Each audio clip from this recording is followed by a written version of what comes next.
मित्रांनो, आई कुठे काय करते या मालिकेच्या आजच्या भागामध्ये कांचन आता विशाखाला विचारत असते, अगं जावई बापू किचनमध्ये आहेत, मला खूप भूक लागली आहे, त्यांना व्यवस्थित स्वयंपाक बनवता येतो का? त्यावरती आता विशाखा म्हणते, हो येतो बनवता. तेवढ्यातच यश तेथे येतो आणि म्हणतो, त्यावरती कांचन आता यशला म्हणते, अरे उद्या ईशा रक्षाबंधनासाठी इकडे येईल. त्यावरती यश म्हणतो, हो मग तिला हप्ता द्यावा लागेल ना. तेव्हा कांचन म्हणते, काय रे ही तुझी भाषा?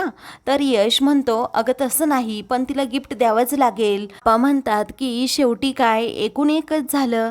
त्यानंतर आता विशाखा म्हणते की असं काय रे, लग्नाच्या वेळी गिफ्ट नाही द्यायचं आणि मग शेवटच्या क्षणापर्यंत तिची उत्सुकता ताणून धरता. त्यावरती ईशाला हेच हवं असतं असं यश म्हणतो. आप्पा म्हणतात, ईशाला प्रत्येक गोष्टीमध्ये इव्हेंट करायचा असतो, कारण ईशासाठी एक गोष्ट महत्त्वाची असते, तिच्यासाठी कोणी किती गिफ्ट आणलं हे नाही, तर ते गिफ्ट घेण्यासाठी कोणी किती पायपीट केली हे देखील महत्त्वाचं असतं. तेवढ्यातच संजना आणि अनिरुद्ध तेथे येतात. तर अनिरुद्धला विशाखा विचारते, दादा उद्या तू कुठे जाणार नाहीस ना? त्यावरती संजना हसून म्हणते, तो कुठे जाणार आहे? तेव्हा अनिरुद्ध म्हणतो की काहीतरी नॉनसेन्स उद्योग करण्यापेक्षा घरी बसलेलं बरं. त्यावरती संजना म्हणते, हे काही नॉनसेन्सिकल उद्योग आहेत का? त्यावरती अनिरुद्ध म्हणतो, हो आहेत, तुझे ते फॅशन अकॅडमी हे सगळं त्यातच आलं. त्यावरती आता त्या दोघांमध्ये खूप वाद होऊ लागतात. ते पाहून कांचन म्हणते, जरा दोघांनीही शांत बसा. आता कांचन तो विषय टाळत आप्पांना म्हणते, अहो उद्या सार्वजनिक रक्षाबंधन खास तुमच्यासाठी आपल्या शेजारच्या बायकांनी ठेवलंय. आप्पा म्हणतात, काय? ते काय हळदी कुंकू आहे का? त्यावरती कांचन म्हणते, अहो हळदी कुंकू असतं तर तुम्हाला कोणी तिकडे बोलवलंच नसतं. आप्पा म्हणतात, माझं वय काय आणि तू करते काय कांचन? त्यावरती कांचन म्हणते, अहो वय जरी असलं तरी तुम्ही मनाने तरुण आहात ना. तेव्हा तुमची बायको तर जाम प्रेमात आली आज पीटर, असं यश आप्पांची गंमत करत म्हणतो. तेव्हा आपल्याला जे हवं ते कसं वधवून घ्यायचं, ते कसं करून घ्यायचं हे कांचनला चांगलंच माहीत आहे, असं आप्पा म्हणतात. तेव्हा आता सगळेजण विचारू लागतात, कसली लबाडी करती आजी? तर आता आप्पा काहीच सांगत नाही. त्यावरती यश म्हणतो, आजीला जाम भीती वाटतीये की बायका आप्पांवर लाईन मारतील याची. याचा अर्थ उर्सेकर आजी असा होतो. तेव्हा कांचनला लगेच ठसका लागतो. सगळेजण आता कांचनवर हसतात.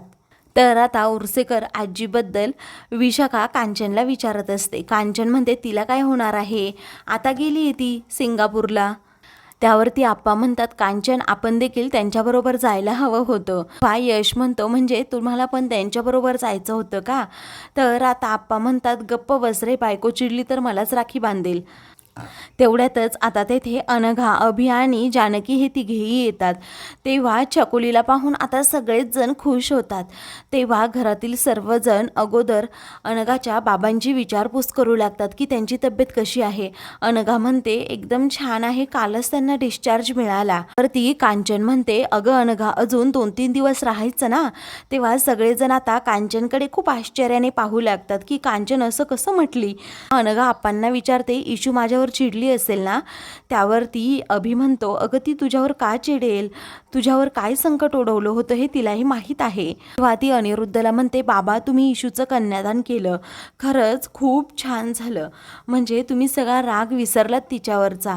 त्यावरती अनिरुद्ध म्हणतो, मी माझ्या समाधानासाठी हे सगळं काही केलं आहे. आता तो पुन्हा विचारतो, तुझे बाबा कसे आहेत? त्यांना म्हणावं जास्त कामाचा स्ट्रेस घेऊ नका म्हणून. त्यावरती अनघा म्हणते, त्यांना दुसरं कसला नाही पण माझा खूप स्ट्रेस आहे. सगळेजण आता पुन्हा अभिकडे पाहू लागतात.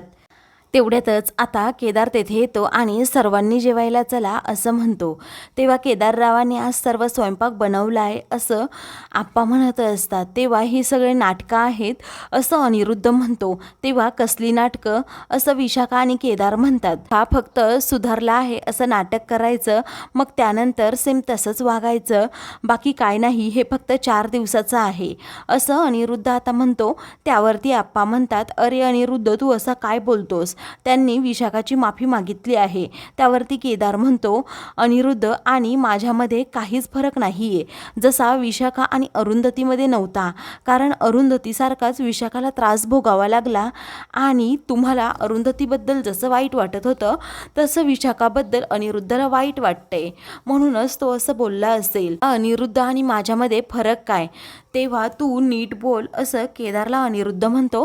त्यावरती केदार म्हणतो, मी नीटच बोलतोय, पण माझ्या चुका सारख्या माझ्या स्मरणात आणून दिल्या तर मी तुझ्यासारखी चूक पुन्हा कधी करणार नाही.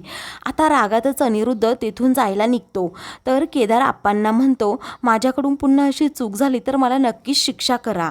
तेव्हा तो सगळ्यांच्या मनातील आता स्वतःबद्दलचा गैरसमज दूर करतो आणि सर्वांना जेवायला चला असं म्हणतो.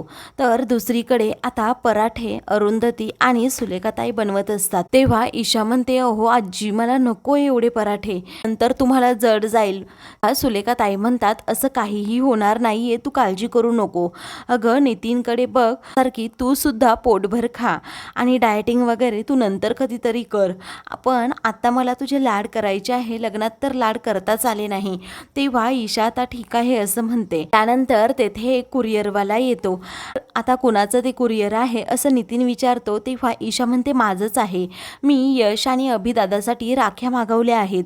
तर तो कुरिअरवाला पैसे घेण्यासाठी तेथेच थांबतो. ते पाहून नितीन विचारतो, किती पैसे झाले? तर आता तो म्हणतो की 2,000 रुपये. तेव्हा अरुंधती पुढे होते. तर नितीन पैसे देऊ लागतो. तेव्हा अरुंधती त्याला स्पष्टपणे नकार देते की पैसे अजिबात द्यायचे नाहीत आणि एवढ्या महागड्या राख्या घेण्याची तिला काय गरज होती, तिने राख्या मागवल्या आहेत ना, मग तीच पैसे देईल. तेव्हा ईशा म्हणते, मी कुठून देऊ पैसे?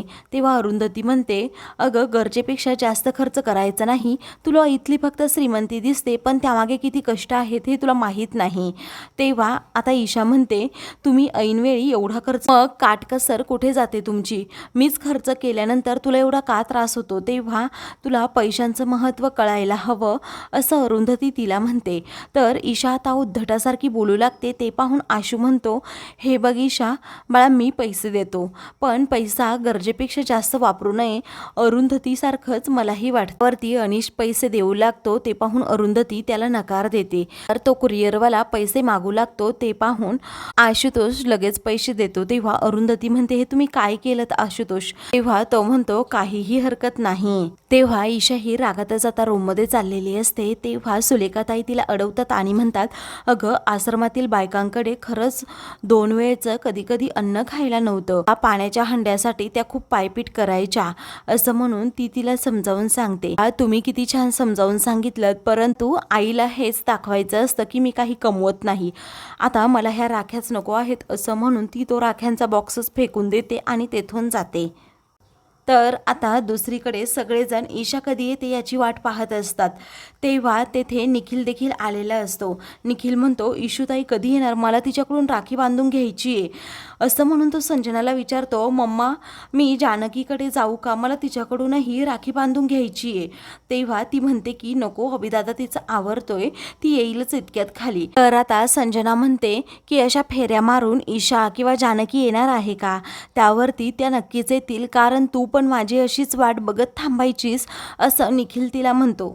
म्हणूनच मी शाळेतून पळत पळत घरी यायचो, परंतु आता तू तेथे नसतीस म्हणून हळूहळू घरी येतो. तेव्हा आता निखिलचं हे बोलणं ऐकता संजनाला खूप वाईट वाटतं. ती खूप इमोशनल होते आणि निखिलला जवळ घेत म्हणते, बाळा एकटेपणाची एवढीही सवय लावू नकोस, असं म्हणून ती त्याला मिठी मारते. तर मित्रांनो, पुढील भागामध्ये सुलेखाताई ह्या आशूला राखी बांधतात, त्याचं औक्षण करतात.